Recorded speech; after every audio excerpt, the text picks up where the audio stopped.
দুর্ঘটনা কমিয়ে আনতে সড়কে ব্যাটারি চালিত রিক্সা, ভ্যান এবং এ ধরনের 3 চাকার যান চলাচল বন্ধে বিজ্ঞপ্তি দিয়েছে সড়ক পরিবহন কর্তৃপক্ষ বিআরটিএ।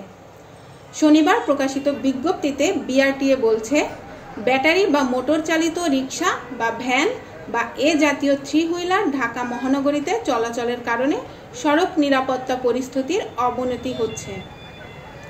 2018 সালের সড়ক পরিবহন আইন অনুযায়ী ব্যাটারি রিক্সা বা ভ্যান বা এ ধরনের 3 হুইলার এবং ফিটনেসের অনুপযোগী, রংচটা, জরাজীর্ণ ও লক্করঝক্কর মোটরযান চালানো শাস্তিযোগ্য অপরাধ।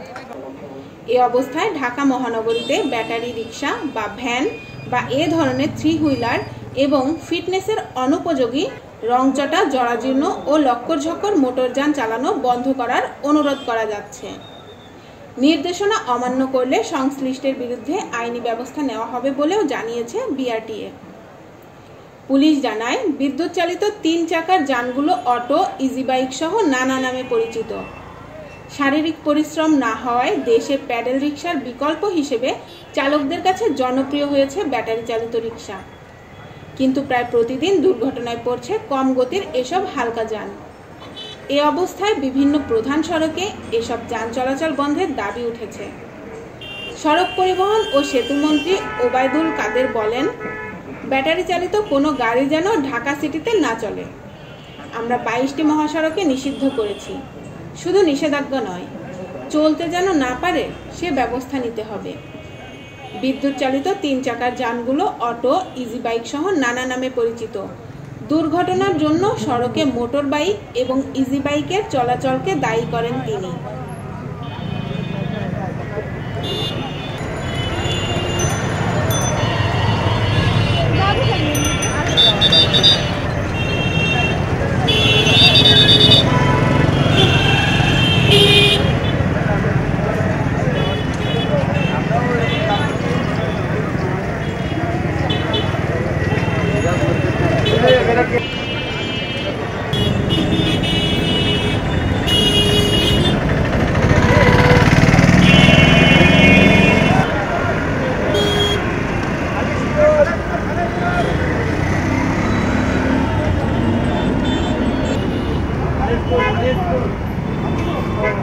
এই ভাই সরে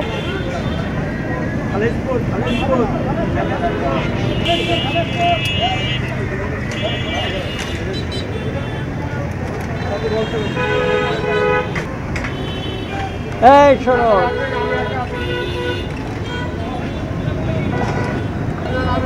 এক